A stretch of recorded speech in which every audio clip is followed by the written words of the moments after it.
Les séparatistes arméniens et l'Azerbaïdjan annoncent un cessez-le-feu dans le Haut-Karabakh. Les deux camps doivent se rencontrer ce jeudi.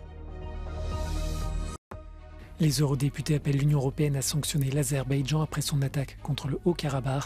Ils proposent de suspendre les importations de gaz. La Commission européenne propose de prolonger de 10 ans l'autorisation du glyphosate dans l'Union. La décision revient maintenant aux États membres. Au lendemain de l'offensive azerbaïdjanaise dans le Haut-Karabakh, les séparatistes arméniens de cette région disputée ont annoncé déposer les armes dans le cadre d'un cessez-le-feu. Trêve confirmée par l'Azerbaïdjan. Les deux camps doivent se rencontrer dès jeudi dans la ville azerbaïdjanaise de Yevlak pour négocier la réintégration du Haut-Karabakh à l'Azerbaïdjan. L'Arménie dit ne pas avoir participé à la rédaction de l'accord de cessez-le-feu qui a été trouvé après une médiation des forces russes de maintien de la paix. Mardi, l'armée azerbaïdjanaise avait lancé une opération militaire d'envergure après la mort de 6 Azerbaïdjanais dans l'explosion de mines sur un chantier routier. Les autorités arméniennes ont fait état de 32 morts et plus de 200 blessés. Le ministère russe de la Défense indique pour sa part avoir évacué plus de 2000 civils, dont 1 millier d'enfants, des zones les plus dangereuses. À la suite de cette offensive, des manifestants s'étaient réunis devant le siège du gouvernement arménien à Erevan pour demander la démission du Premier ministre Nikol Pachinian, accusé de ne pas défendre le Haut-Karabakh. Ce dernier a mis en garde contre les appels à organiser un coup d'État.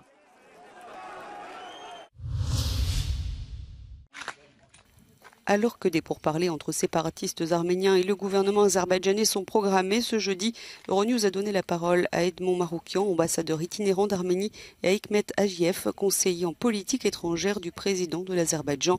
Entretien croisé. What did Azerbaijan? They left all these commitments and they started military aggression against peaceful people of Nagorno-Karabakh, which they claim that they are their own citizens. So right now, Azerbaijan bombing and killing their own citizens. It was a limited operation, as a result of which military infrastructure has been neutralized to a greater extent. And today, we are glad to say that military operations has been halted from Azerbaijan side as well, while getting this message from Karabakh Armenians that they are disarming their armed forces on the ground.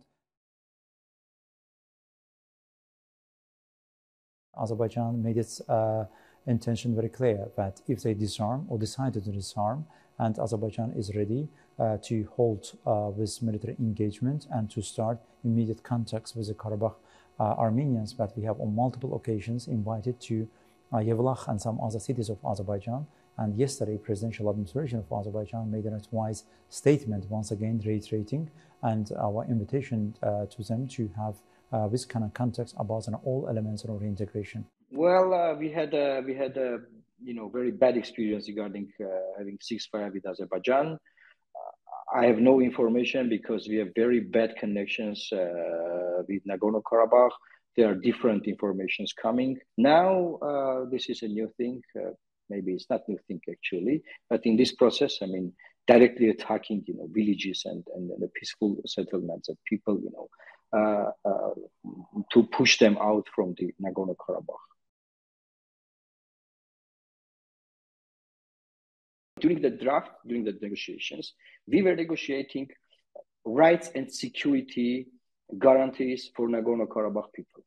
What do you think? Is this still actual topic? Nagorno-Karabakh people are already lost their homes. They are forced out. What do you think? Is this provision is actual now? I don't know. That's why I'm telling you. I don't know what will happen. We are supporting the peace agenda, and we do think that sooner finalizing peace treaty between two countries is better for the wider region. Azerbaijan also supporting the concept of the integrated region of South Caucasus, and within that process, of course, in a ball on the court of Armenia, instead of searching and seeking their territorial claims to the neighboring countries, Armenia should also seek a good neighborly relations with the neighboring countries. La Commission des affaires étrangères du Parlement européen demande des sanctions européennes contre l'Azerbaïdjan après le lancement d'une attaque militaire contre l'enclave arménienne du Haut-Karabakh. Les eurodéputés condamnent les violences et demandent la mise en place rapide de mesures punitives comme la suspension des importations de gaz azéri. And I think that's very positive that the European Parliament is largely united on these issues, from ECR to the Greens or the other way around, including all the other democratic groups. We have taken the same position. Indeed, the EU should act, and sanctions, including the stopping of importation of gas, should be steps that we take. De nombreux eurodéputés ont rappelé qu'en juillet de l'année dernière, la présidente de la Commission européenne s'était rendue en Azerbaïdjan et avait alors salué un partenaire fiable. You are indeed a crucial energy partner for us and you have always been reliable. L'eurodéputée française Nathalie Loiseau souligne que les dirigeants européens ont ignoré par le passé les avertissements concernant les objectifs de l'Azerbaïdjan dans la région. Elle demande à l'Union de faire preuve de fermeté avec Bakou puisque les efforts diplomatiques européens n'ont pas permis de préserver la paix dans le Caucase. I am calling the member states to realize what they have not done and to take action rapidly, swiftly, because their weakness and absence of action has been understood by Aliyev as a green light to move forward. And listen to what he says. Listen to what his ministers say. They don't want only to have Nagorno-Karabakh on its knees. They are not even talking about Armenia now. They call it Western Azerbaijan. What other catastrophe are we waiting for before we take action? La Commission européenne rappelle que toute sanction nécessitera un vote à l'unanimité des 27 États membres. Dans l'immédiat, le président du Conseil européen, Charles Michel, demande à Bakou de respecter le cessez-le-feu et la sécurité des citoyens du Haut-Karabakh.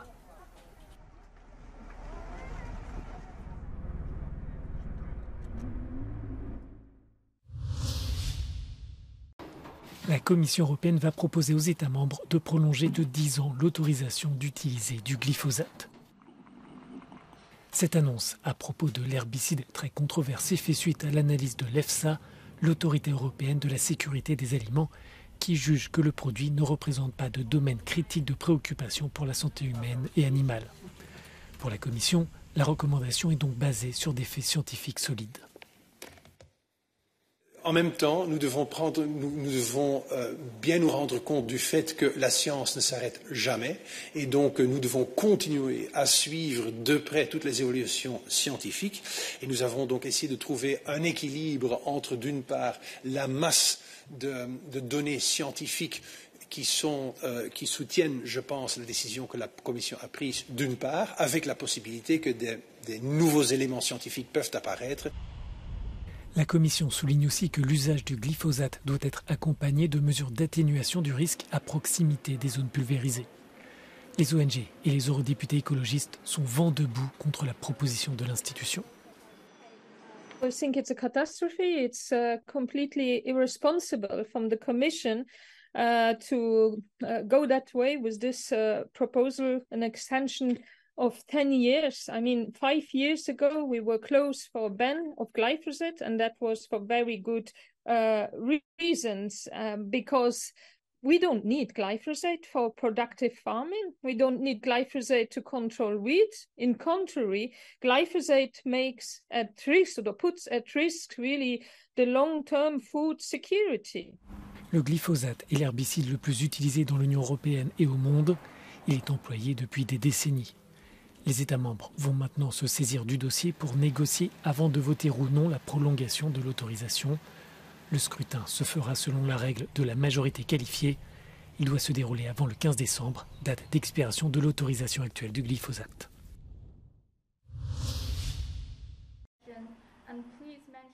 Les dirigeants d'entreprises européennes s'inquiètent du manque de clarté des nouvelles législations chinoises. Lors d'une réunion à Pékin, les représentants de la Chambre de commerce de l'Union européenne ont exprimé leur frustration vis-à-vis de la nouvelle loi anti-espionnage. Aux yeux des hommes d'affaires européens, le texte n'aide pas à rééquilibrer la balance commerciale. You cannot have it both ways. Which one is it? Is it the focus on ever higher degrees of national security, tightening regulatory regimes, focusing on self-reliance, as we had to assume, at the expense of foreign companies? Or is it this continued firm commitment to reform and opening up? Our question is, what kind of relationship is it?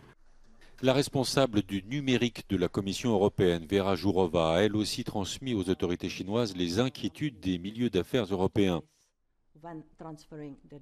Ces échanges ont lieu après l'ouverture par Bruxelles d'une enquête sur les subventions chinoises aux voitures électriques. 欧盟方面的有关措施违背市场经济原则和国际经贸规则，不利于全球汽车产业链供应链的稳定，不符合任何一方的利益。欧盟方面应当认真倾听业界的呼声，为各国企业提供公平、非歧视、可预期的市场环境。